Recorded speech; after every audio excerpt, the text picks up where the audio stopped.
All right, we are digging for wisdom for the second to last time of the regular season. That's Professor Diggs. I'm the Wizard.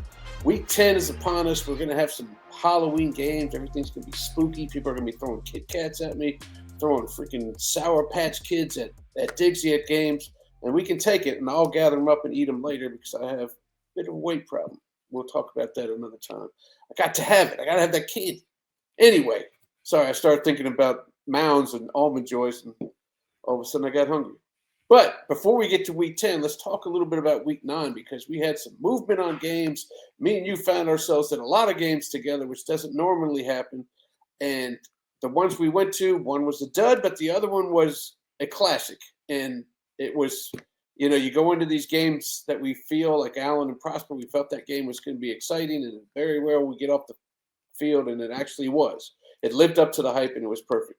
It lived up to the hype, which is kind of my flowers segment because I want to give Allen and Prosper flowers because, like you said, rarely do these games, especially in the regular season, live up to the hype. Or sometimes it could be fan related because a lot of people don't show up or whatever the case. This had Thanksgiving Friday feel. Everybody from Prosper came out to support their team. Allen had a really good crowd. If you bring the Allen band, that's pretty much all you need. If you get that 800 band in a student section, it's going to feel like a main event match. And it was just adjustments and haymakers and big plays and stars making plays. It's everything you could want in a high school football game, with it coming down to the last play where a great kicker misses, and it was more about the execution of the snap and those little things more than the kick itself. And sailed wide right or wide led. It sailed some way, but he missed it, Ward. And it was just it was chaos. It was storm field. It was field storming. Just absolutely for both teams. I left thinking this rarely happens, Ward, because I left thinking more highly of both teams than when I came into it. Usually I'll degrade one, but when you see the rankings this week, I got trends. I got them both up because I think both of them have legitimate chances to win state in their divisions because of the way they played, because they were both up to the task. I still have some questions about Prosper and their decision making and some of the things. I know the timeout situation was bad, but then you could say the double pass was a forward pass. Both things have some narratives there. But man, when I just think of the big picture, I think of that game and I smile. I have flowers for Allen and Prosper in a game where somebody lost. But we still got flowers for both. Still get both. And what you were saying about on the Friday night recap is now for 8 weeks we thought, okay, South Lake Carroll's going to coast in Division II, but now maybe they don't coast. No, I don't think they're going to coast at all. And that game, the way I have it kind of mapped out, is a third round game because you got even districts. You got 4 and 6. Yeah. When you got 4 and 6, they play third round. If they're even, if it's opposite, it's fourth round when they would end up playing. So third round, South Lake Carroll and Prosper, kind of pencil that in because I think that game is going to happen. That is going to be a fun one. I wish I could give flowers to Caleb Smith from Allen because I haven't seen a lot of Allen games because they're so highly more talented than their opponents most of the year. He gets the yardage, but he takes a beating, and he's a little guy. He's getting his yardage on the bubble screens and has to fight. If his guys aren't blocking for him, then he's going to take a beating. Yeah. And he keeps popping up. He catches 8 to 10 a game, and a lot of those balls are those bubble screens where if you don't have the blocking, you're going to get hit, and it's not going to hit. But when the one that does hit, he's gone. It's crazy to think of kind of the mechanics of that game. This is one of the first times where Allen kind of got bullied, especially their offensive line. It's good. It's a good offensive line. It's better than average. But when you start talking about the elite squads, it's not elite. So you could really see how that, and it takes them. They got to throw it out there to the edges and have their wide receivers battle other wide receivers, battle safeties out there on the edges because you can't really run through the tackles like you used to in old school Allen football. So they've been creative, but that's how they've had to do it. So flowers for all of that. And the freshman tight end, the way he was playing at times in that game, he played really well. They got a lot of depth in the skill players, but we didn't even get to see the freshman, the Ty Snell, who's got the Ohio State offer. It's like they're keeping that bullet in the chamber for a rainy day to get them out there. And some of the Allen snarky people were like, we're just going to save you for Plano East. We're going to let him we're going to save Dowd for the playoffs, and you'll get to see our freshman phenom. Like, thanks, guys. Appreciate it. Thanks a lot. I appreciate that, miss. Do you have any other flowers, or you want to get to shovels? How about the ISDs? Just how they had to handle all of this. Yeah. We had the refs. Let's throw the refs in there. Yeah, the refs in there. Just the ancillary, all the support teams to make all of these games happen on Thursday. We started at 2 p.m. We had 4 p.m., 3:45 kickoffs, 5:30s, all over the place. We had some Saturday games. So all the officials. Good call on you, Ward, to call out those officials, because they, we had some were playing 3 games. They had double headers and things like that. You thought you were sore after your pickleball marathons last week. Some of these officials, I bet, had to take an ice bath. So the ISDs, the bands, and all of the flexibility that you needed, y'all all get flowers as well. And my one team that's going to get flowers, and I've been talking about it, Ward, North Garland. You did say they were going to come up with a big win at some point, and I was like, the weeks are slipping away, Diggs. When's it going to happen? It happened. They beat Damon Forest. They have been right there on the cusp. And even to that end, if you want to stay in 9-6A, Rowlett, took Wiley East to the last play of the game before Wiley East was able to finally overcome a 14-point deficit with 3 minutes left in the game. Probably a 99% underdog at one point. You got to give Wiley East some flowers too to have that kind of comeback. But Rowlett, got my attention. They got a really good defense, and they couldn't. 45 minutes, they looked like a juggernaut. Right, absolutely. All right, who are we throwing a shovel at? Couple shovels, Justin Northwest. They're done. They've but kind of the tiebreaker shovel, Arlington. The Colts do not look like, and they've played all of their meaningful games at this point. So they're pretty much at the mercy of hoping that a team upsets another team to get them out of their 3-way tiebreaker, because they gave up 35 second half points to lose the tiebreaker by 1 point. All of a sudden that tiebreaker went from them being plus to them being -7, whereas Lamar is sitting there at -6, or Halton is sitting there at -6. Arlington, your Colts.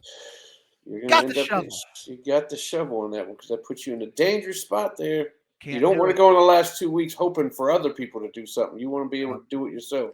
And they have no control. It's just they have to hope a couple of teams can beat Bowie or South Grand Prairie or something, which does not look likely the way this district is going out. But you know what I'm feeling, Ward? I'm feeling like we need to start our bracketology up. Last year we did it. We did it in the regular season, or we did it in the playoffs. But I want to take this thing to the regular season, and just kind of look at everything. Look at the big picture of everything. That's right. They call him the AI kid now. Dixie has the AI kid. We start in early August. He jumped on, taught himself AI, and this man is. He's killing it in all the shows. Go ahead, AI kid. But of course, in my day job, I'm a war against AI. I do not want teenagers using this stuff in my class. I will find you and suss you out, folks. But for me, I can do this. Let's look at District 3-6A, and you can see there's a lot of possibilities. My guy, Peyton Peterson, he actually ran the numbers and came up with all 16. That's how hardcore Boswell he is. He's got to find every chance for Boswell. But Diggsy, when I'm like, North Crowley's got to lose this game or lose here, I just ignore those kind of predictions.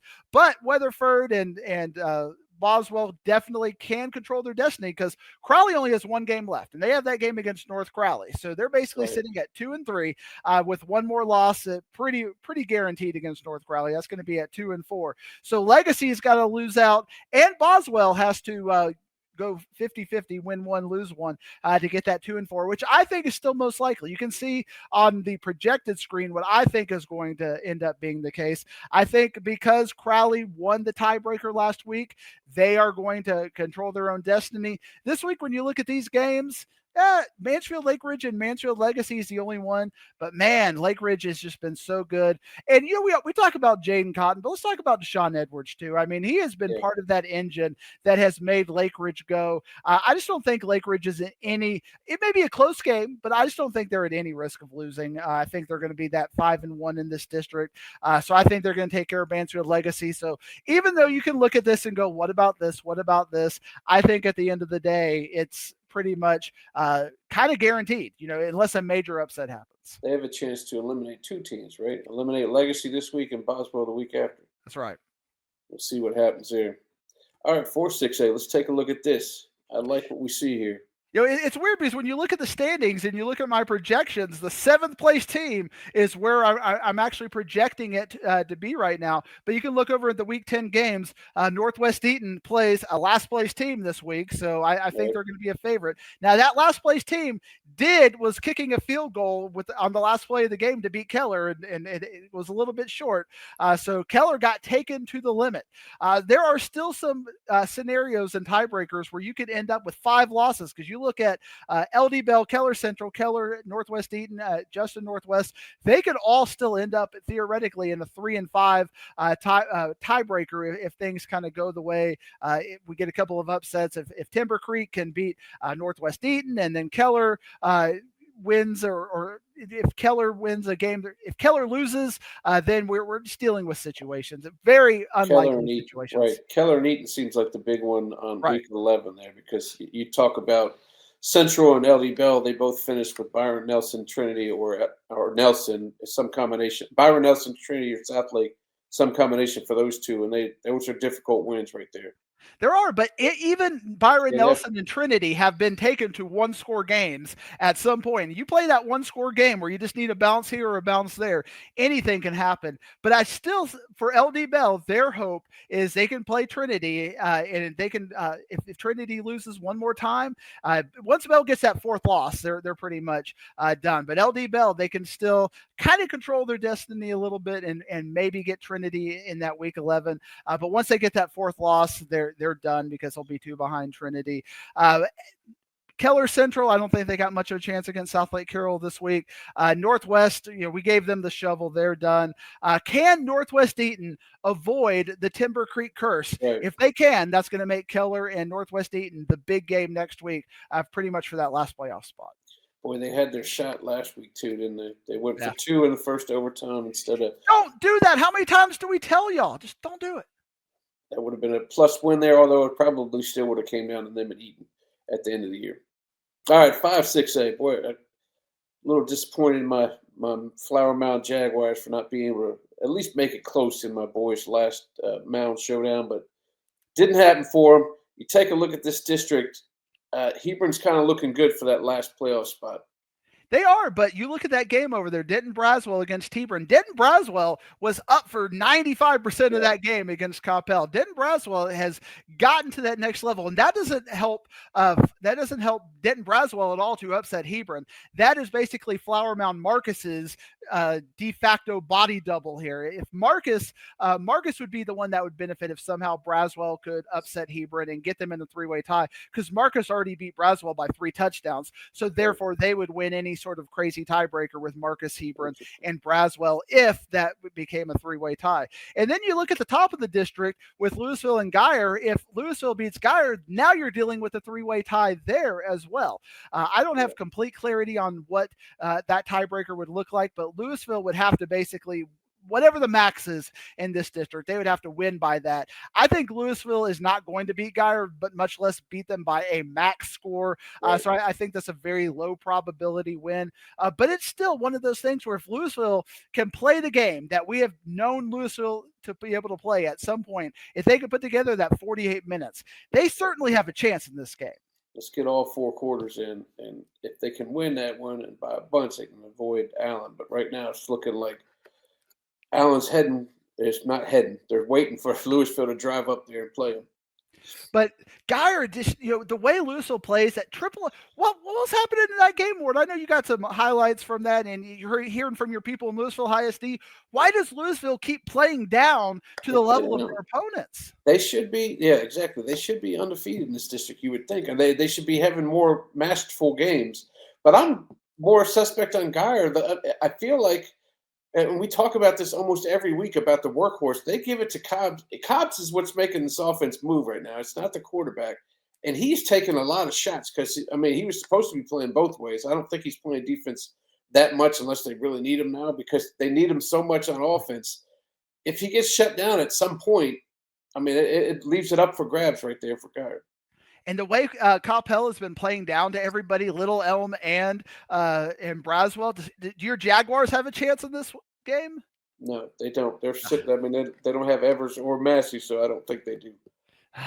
And Flower Mound Marcus against Little Elm, that has a little bit of intrigue. It may not end up being a playoff game, but remember that we saw at halftime Little Elm was only down against Geyer 3-0. Right, and Marcus never threw the ball in their game because their quarterback, Nussmeier's out. They ran for over 300 some yards of their 380 yards total offense. So you're right.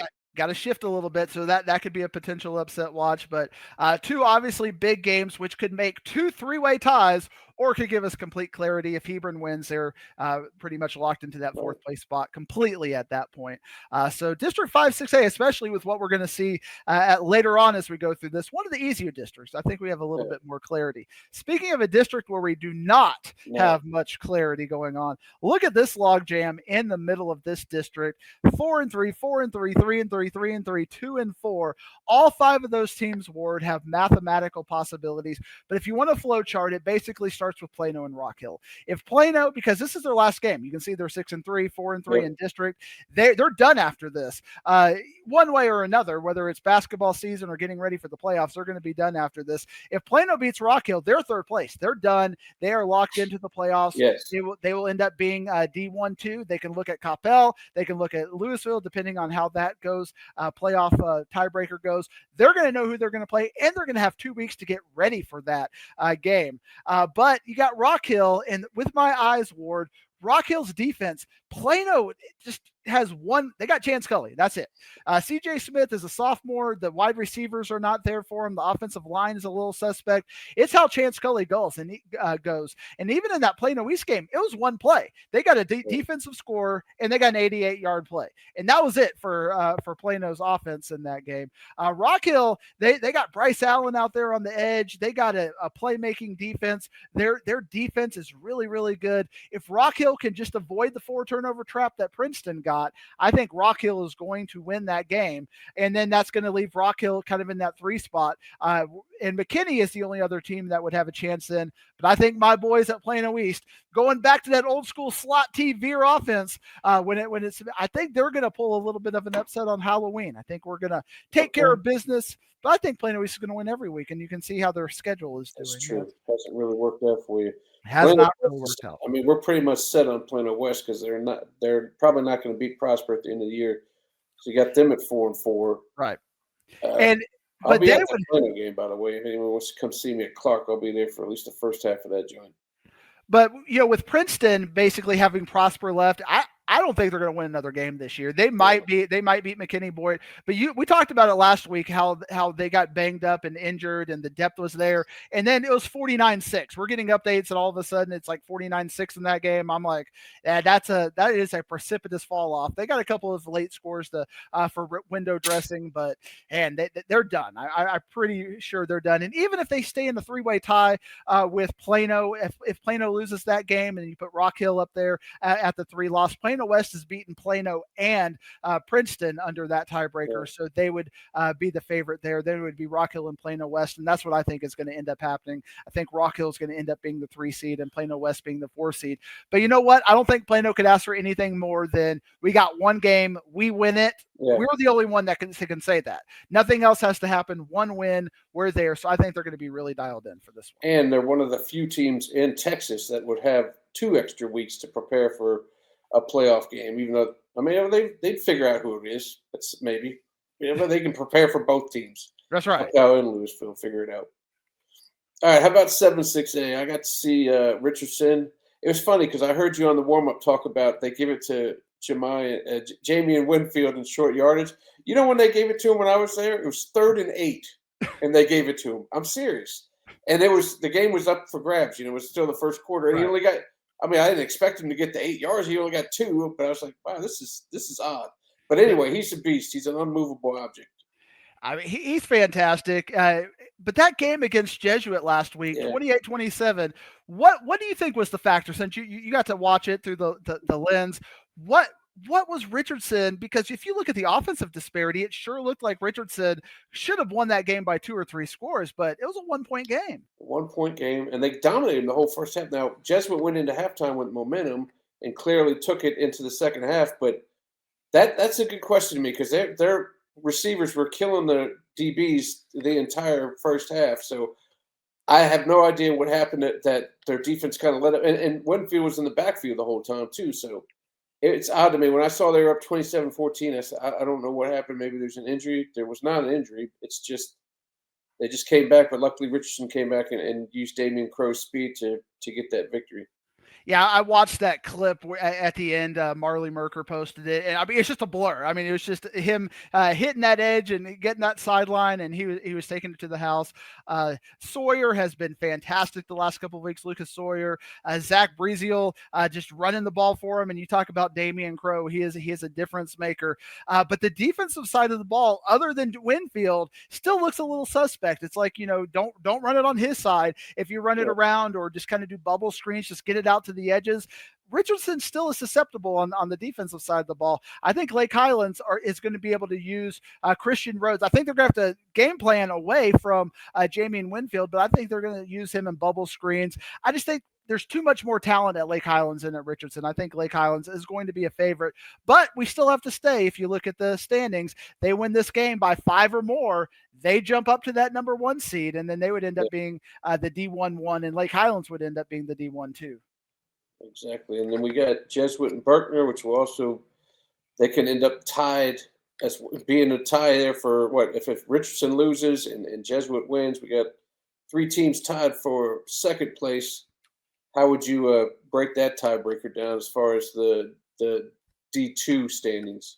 Yeah, it would take, what kind of tiebreaker I mean, how much they won that game by, because Berkner only beat Richardson by 3. And then if Jesuit beat Berkner, we saw Jesuit beat Richardson by 1. So, I mean, we're talking about very small points, just like with Lake Highlands, Berkner, and Richardson, all very small point spreads. So a Jesuit win by just 4 or more would probably flip them up to the second seed, assuming that Lake Highlands was able to beat Richardson.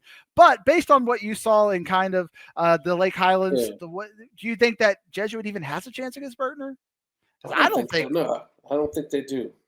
There's yeah, I don't. I think that again. I hate to keep harping on the DBs, but the DBs are lacking in speed, and it's hard for them to kind of keep up with these receivers, which is why they have given up points. Now, offensively, they got to figure out how to score as well. So we'll see.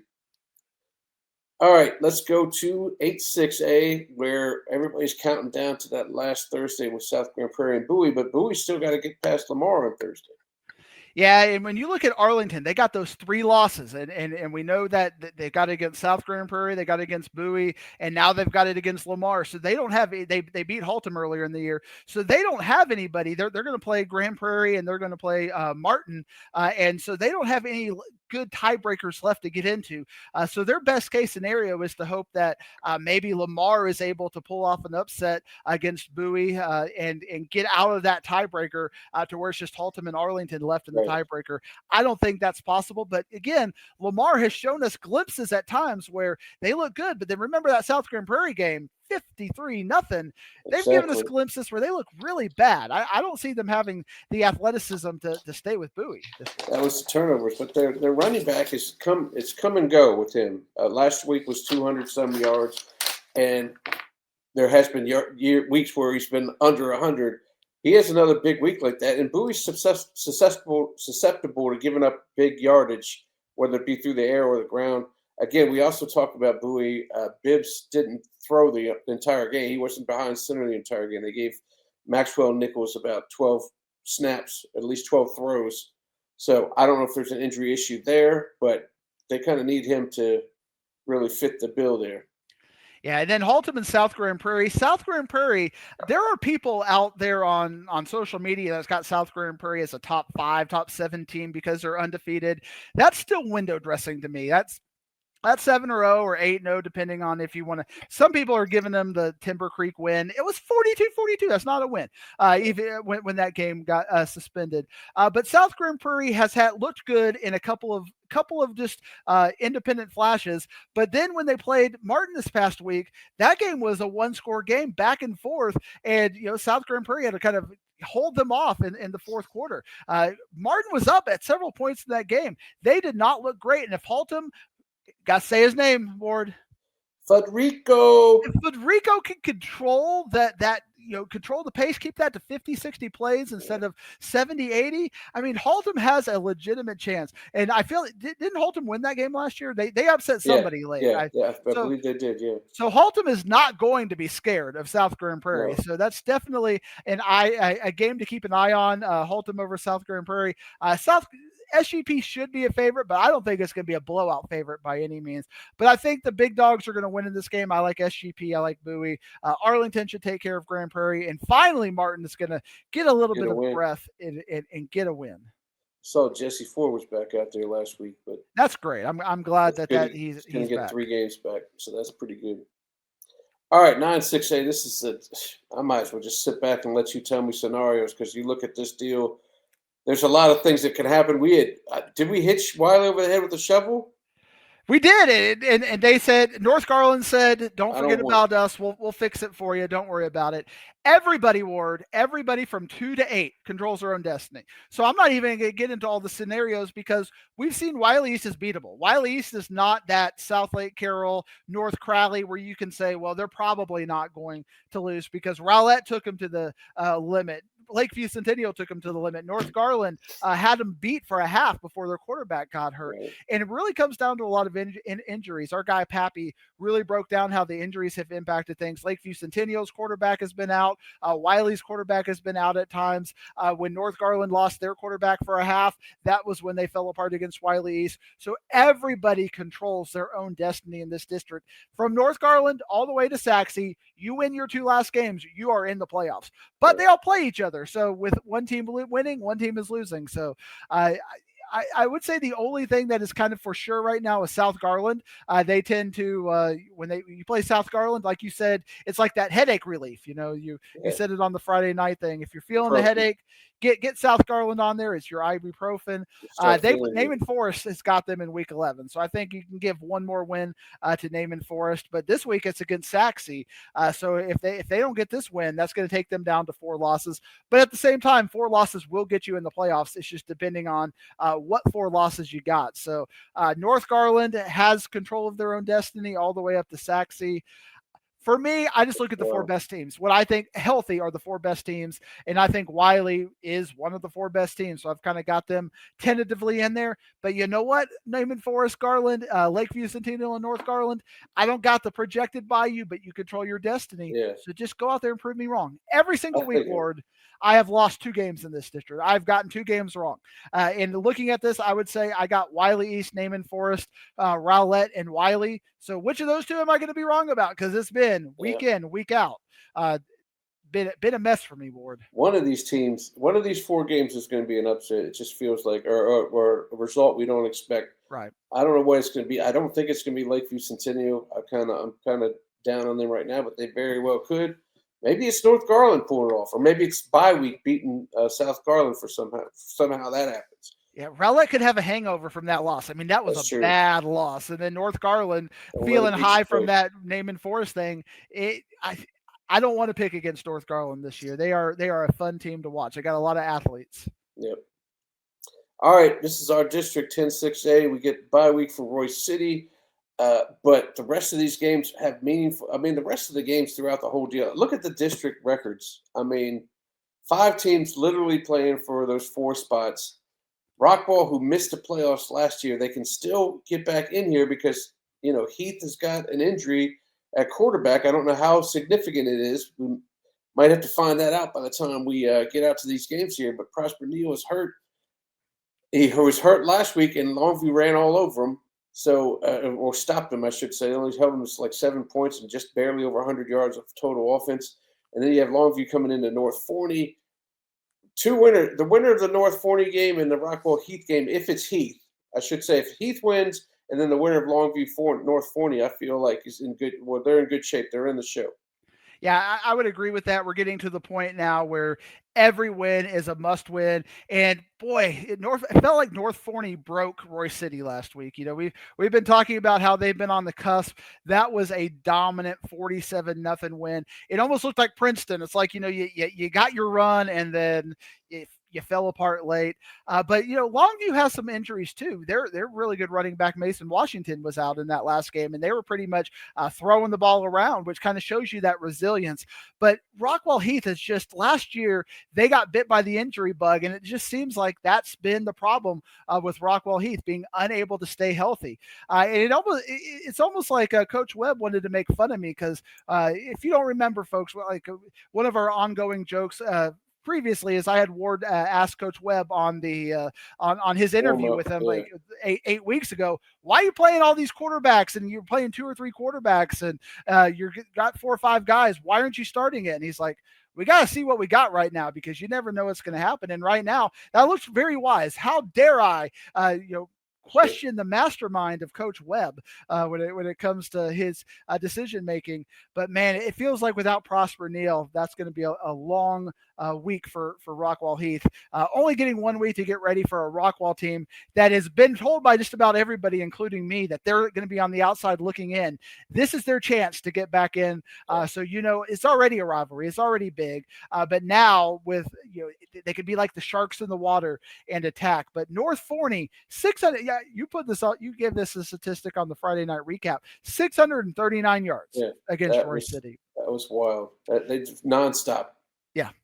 80. I mean, Legend Bay was like the slacker. He only had 80 yards rushing. They had 200-yard rushers. It sure looked a lot like what Longview does when Longview is there, having 3 guys that are deep ball threats. But I think that game being in North Forney is a big variable that is going to be for North Forney. You talked about how many home games North Forney has because they were waiting to open up the stadium in perpetuity for real and have everybody come this year. So I think that's going to be helpful for them. Forney's kind of got the bye week this week against Tyler Legacy, but again, going out to East Texas, you can't let down your guard by any means. So Forney should be a favorite in that game, but you never know. I'm going to have North Forney, Rockwell, and my 3 weeks in this game, my 3 teams to pick in this game. But man, again, this is must win for Rockwell, man. And as Trey Brooks, he's one of our favorite coaches, great guy. But 2 years in a row not making the postseason, the fans at Rockwell are going to start, chattering a little bit, and I would hate to hear that for him. But it's must win right now. Yeah, must win right now.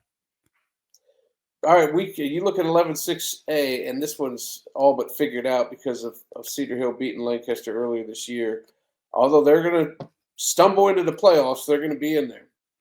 They are. I mean, you can look at if Lancaster can beat Waxahachie and Mesquite Horn can pull off an upset, which has happened in the past. Mesquite Horn is good enough to beat a Cedar Hill team that looks like they're absolutely reeling, and they've got their own internal turmoil. The athletic director got reassigned, and just some crazy things happening over there. But just talent-wise, the game slows down when you're not playing Waxahachie, Duncanville, and DeSoto. So I think when they're playing those schools, they're going to get thumped. But when they get down and play in Mesquite Horn, Skyline, Mesquite, they're going to take care of business.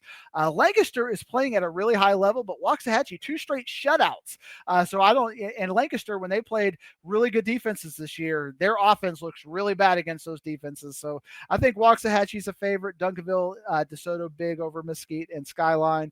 Cedar Hill, I think should win. I think it won't be a blowout. I think they'll win by 10 to 14 points. But that will officially shut it all down at that point. We can just start talking about 12-6A next week, Ward. I know you're going to love when the graphic gets up there of those Killeen schools.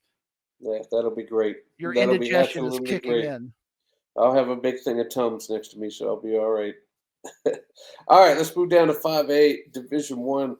Aledo feasted on Richland last week. 72 points. They tried to call the dogs off in the second half, and the little puppy dogs, got in there and they kept scoring. But the big one this week is probably Brewer and Denton Ryan. If Brewer can somehow pull off an upset, which I don't see happening, but it can They make some can't. noise there. But it would statistically change things up to where you could have a three-way tie there. But just to kind of let you understand what the graphic looks like at this point, because the projections change from D2-1, D1-2, and whatnot to just first, second, third, and fourth. Because now in 5A and below, we're just at first, second, third, fourth. So for the most part, you're going to see that the schedule, the standings do align with this. But as you're going to see when we get to District 7 5A, it's not always going to be the case. I could have a bottom place team, I think, going to win a couple of games late to get up in the rankings. So keep that in mind, that's how I think you're going to be rated. And the way the playoffs work, first will play fourth, second will play third, third will play second, and fourth will play first in these by-district games. So whoever, if you're an Aledo fan, whoever you see me put in District 4, 5A, D1 as your fourth, that's your projected first round game. Aledo just absolutely destroyed Richland. They're going to destroy Azle. I've said this in a couple of places. I'll tell you, Ward, right now, if there is one team in 6A, 5A, or 4A that I would say is the favorite to win a state championship out of all those teams, one team, I think it's Aledo, even more than South Lake Carroll right now, just because Aledo's defense has been historically great. Now they got an offense that can put up 72. Yeah. Who's going to stop them? I can't see it. I mean, didn't Ryan try to, and that didn't work out for them. They only lost by a couple points, but their offense is clicking now for Aledo. So maybe that next time around when they play, if they play again.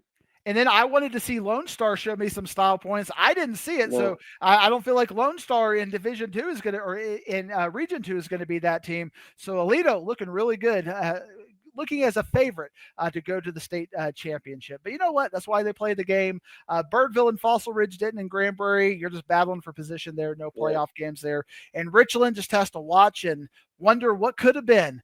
62, Ward. They took them to overtime. Was it overtime last year, Aledo and Richland? Yeah, I believe so, yeah. And now they get at Aledo too last year. This year at home, they did not have home cooking for sure. Maybe the move up a day to Thursday really got them. This district's called, man, I feel, because you want to give Pascal a shovel because they're hanging on by a thread, but man, they don't deserve a shovel.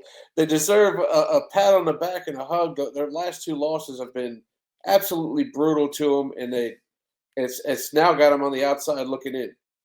Yeah, this is one of those weeks that it's going to give you indigestion on the Friday night recap, because it's going to be 70s on one side and very small numbers on the other side.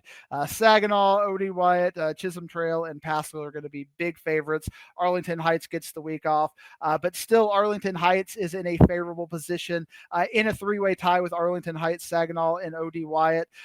Saginaw still has Chisholm Trail. That's going to be the big game next week, but I think it's going to all hold serve.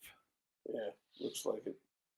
All right, 5A. You actually got to see some Frisco squads this past weekend when Lone Star took out Wakeland with the big second half there. But the big one this week is Frisco and Frisco Reading. See if they can flip spots here. It's going to take an effort out of Frisco to do it, but they have the offense to kind of put points up there.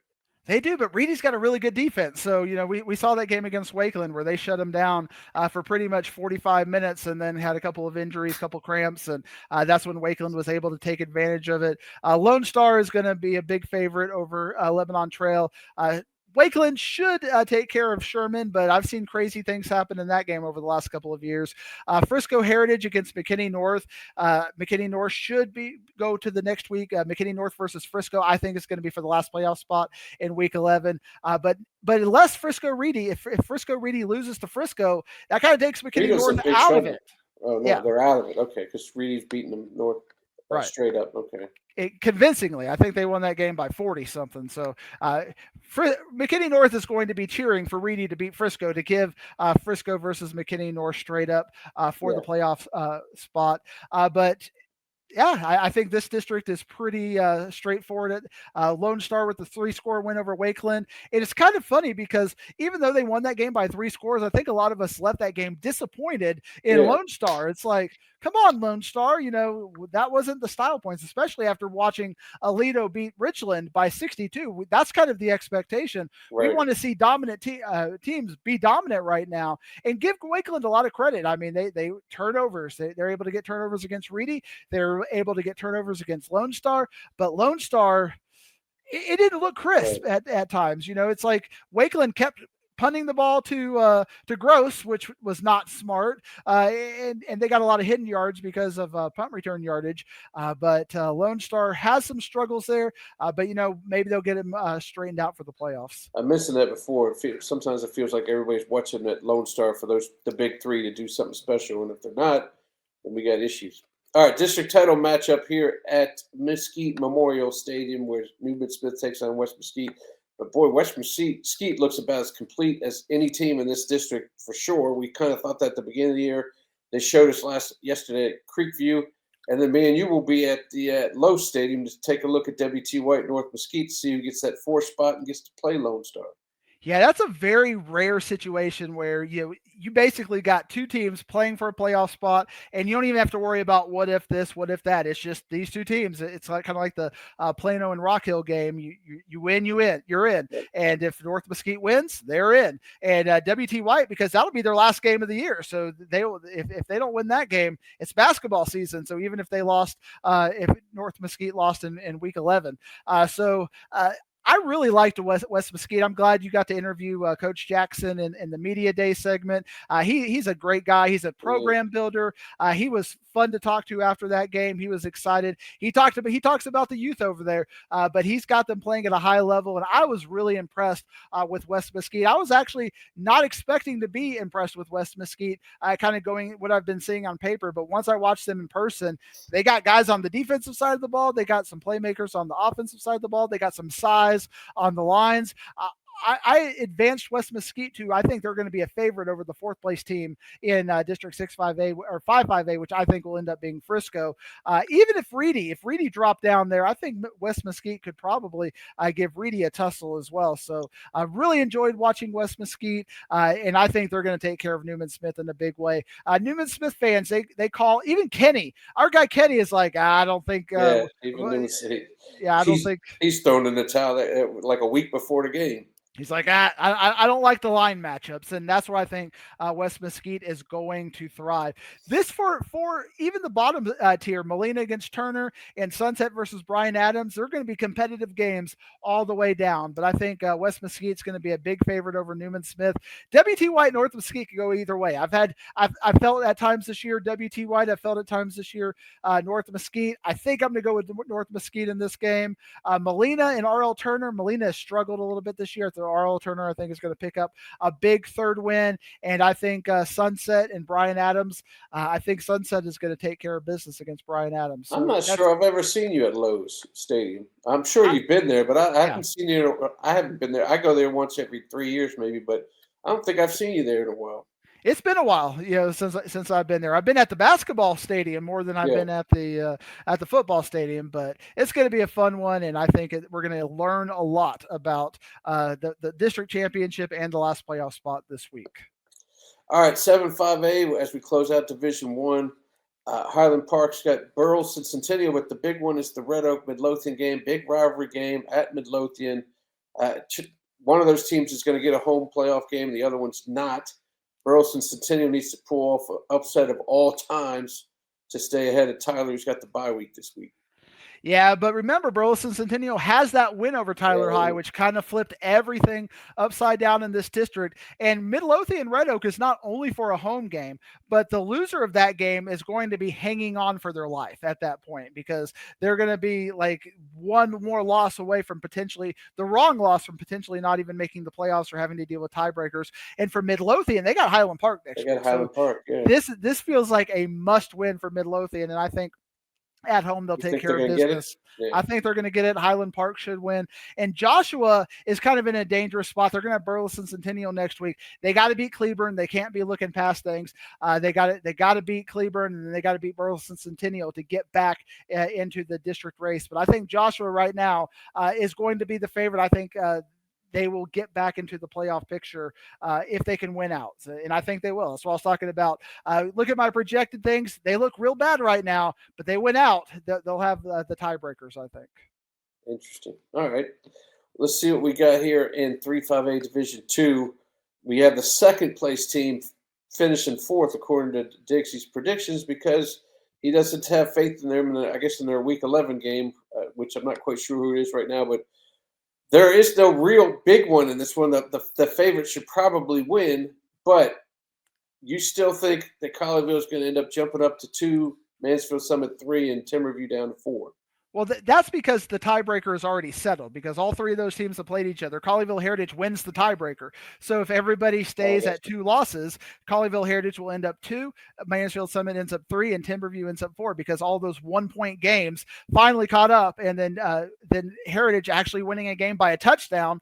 That was the point margin they needed to get in the positive point territory. Now, the one thing that's interesting is you look at Timberview with 2 losses. They play the Colony, who's sitting there with only 3 losses. So if the Colony can somehow pull an upset off, now we're going to have even more chaos in this district. I don't think it's going to happen, but the Colony, who I've got ranked in my area rankings, is going to be looking at this like this is our chance to get back involved. So this is now an important game. But I think the most important game will be next week with Summit and Seguin end up being for the last playoff spot. But again, Everman, like, they play up and down. It's like they lose by 65 to Arlington Heights, and then 1 point away from beating Arlington Seguin. So if Summit is having a hangover effect from that loss against Colleyville Heritage, Everman may come up and steal a win. In Burleson, same way. Burleson has played great at times, so Colleyville Heritage cannot look past them.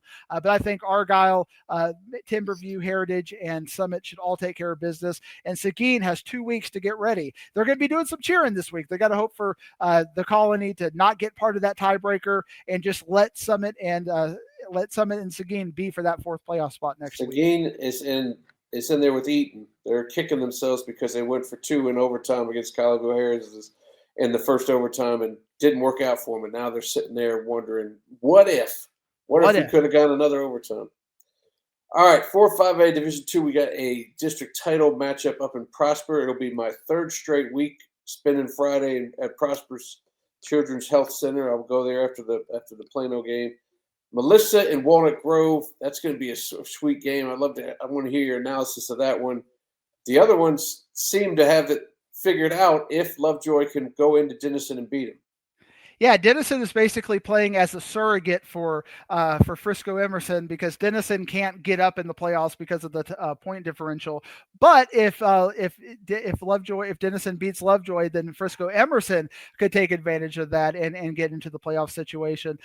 Ward, I said this on the warm-up, and it's hard for me to truly give a lot of reasoned analysis. It's just this gut reaction. But the way Melissa has been playing, Brett Holloway, he's playing with senior leadership right now, and Hayes Hackney, he's like a little dinged up. It's like he's not playing as well in his sophomore year as he did in his freshman year. It's like he was making all the plays, and now I just feel like Walnut Grove is just him and Cam Newton. And if Melissa can shut that down, I feel like they're going to win this game just because they got more of the other players. Because we talked about how Walnut Grove lost 3 of their best infrastructure players right before that Anna game. And that was really evident, I think, in the first 3 quarters of that game, how they were really missing them. And then they kind of willed their way in the 4th quarter. But that game against Lovejoy did not give me confidence. They have played badly in stretches now where I just feel like they're worn out. And I think a lot of it has to do with the fact that they are riding on their stars more than just about anybody. Whereas Melissa, they've got depth right now. They got the 6A depth. Walnut Grove is 6A depth too. They're going to be a 6A team going into the realignment. But with injuries and youth and things like that, I just feel like Melissa's got a little bit more right now. It's a gut, because I think if you look at the wide receiver, you look at the quarterbacks, I think most people would agree Hackney is a better quarterback than Holloway. Then you look at the running backs, I think most people would say you take Newton over Bear Tabor. But they are playing better right now. And I think a lot of the reason why they're playing better is the offensive line right now for Melissa's better. The defensive line is better for Melissa. The linebacker play right now is better. The wide receiver play is better. Cam Newton is a game changer, but he can't do it by himself. So if Walnut Grove wins this game, it's going to be because 2 or 3 other players stepped up. But over the last 2 weeks, it hasn't been there. Yeah, and Newton's had close to 70 carries over the last 2 weeks, which is wild. And you mentioned Holloway; he threw 7 touchdowns last week, so he's going into this deal with a lot of momentum. So I can't wait to see how this thing goes. And Melissa's is happy to get back in the. They're definitely back in there. They tried to introduce the stadium, and then they didn't make it to the playoffs last year. Now they're back.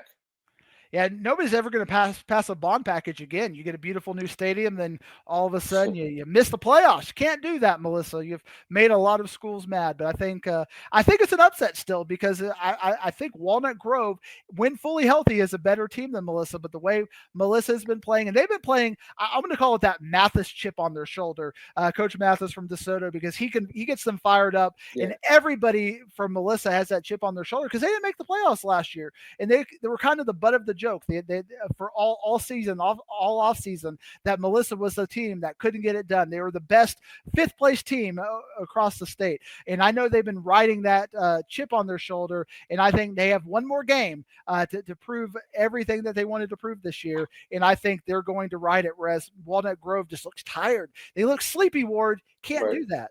I think Lovejoy will take care of Denison, and Emerson should take care of Independence. And it was kind of a sneaky good game last week with Memorial and Liberty. That was that middle game in that doubleheader at the Star. But Memorial was able to get a walk-off field goal. So congratulations to Memorial for getting that pivotal second win. And now if they can if they can go in there and take care of or if Independence can take care of Emerson, it's not going to happen. But what if we could get a tiebreaker? It's not happening. No, it's not going to happen. All right, 5-5A Division II. Man, I tell you what, when the weather didn't come, I was planning on going to Samuel against Woodrow Wilson, which turned out to be a doozy. Credit to Samuel for pulling off that win, and now they're sitting pretty there for a playoff spot. I don't. They're not going to have much for Sock, I don't think, obviously. But who knows? Hillcrest, they want to win to stay at second. Woodrow is probably going to be favored against Spruce. Your thoughts on the 4 playoff seeds? You have it written in there. Is there any way Seagoville and Spruce can change your opinion?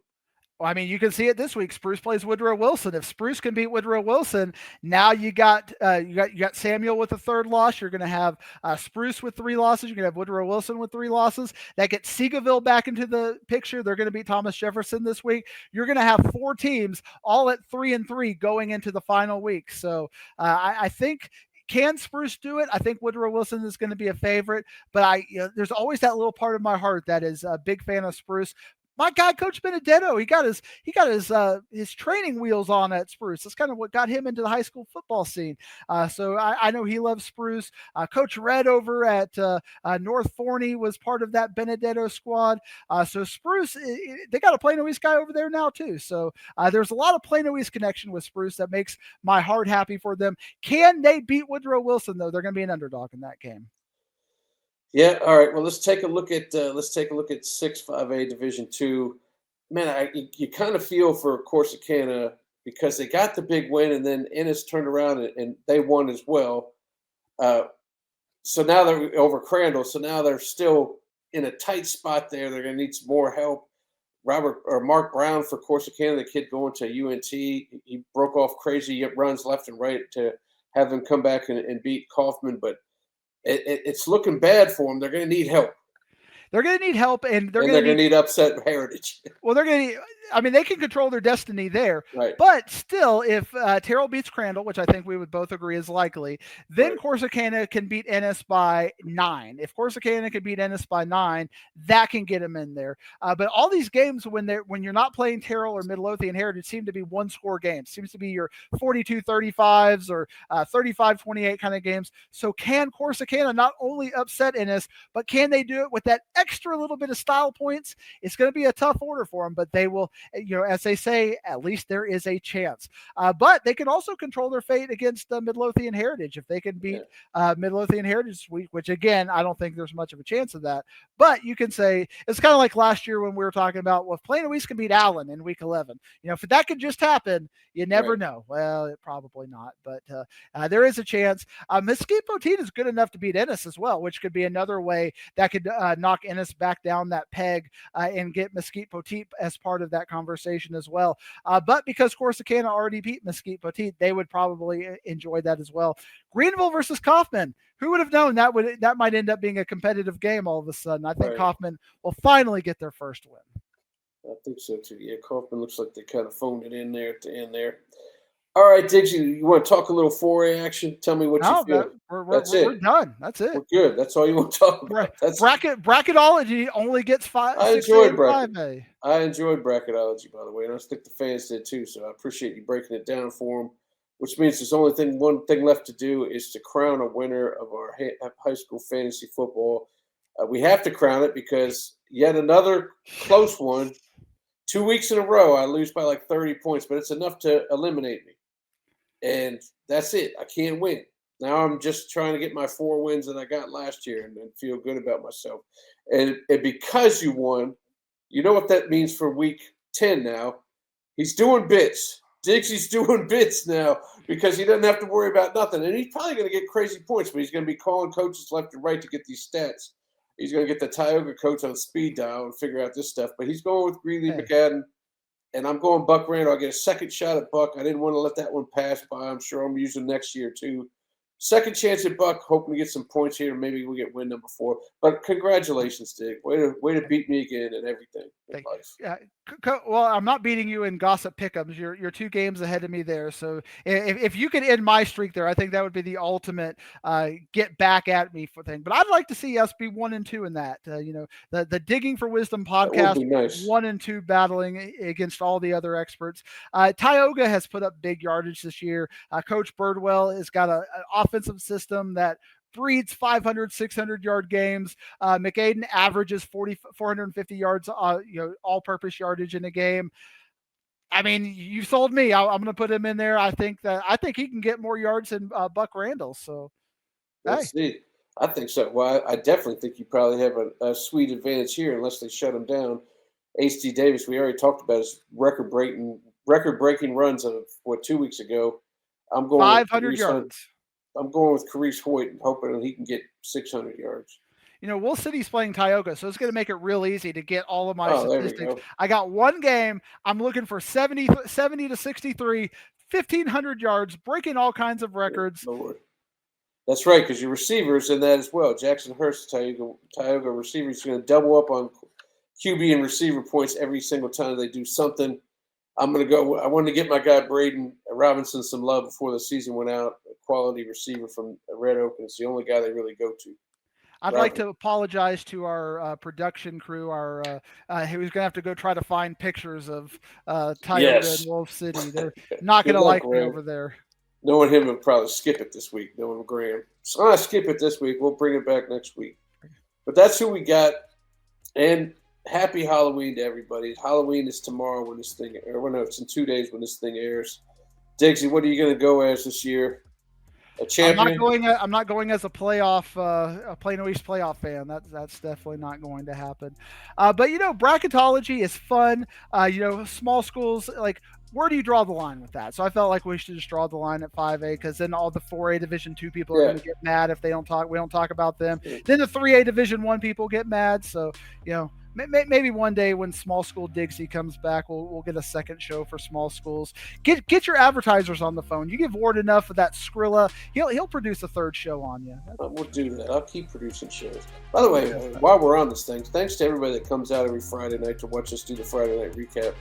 Me, Diggs, and Kenny, we really enjoy doing that show, and it seems to be something that you guys like, especially Brewer fans. They really love it. They do. But you know what? I keep getting emails from the production crew that say, Diggs, you got to learn to keep that podcast under an hour. You go bracketology. We literally talked about every game, every team, and I got you under an hour. So you did. And we will see you again next week to wrap up the regular season. See you later, Diggsy.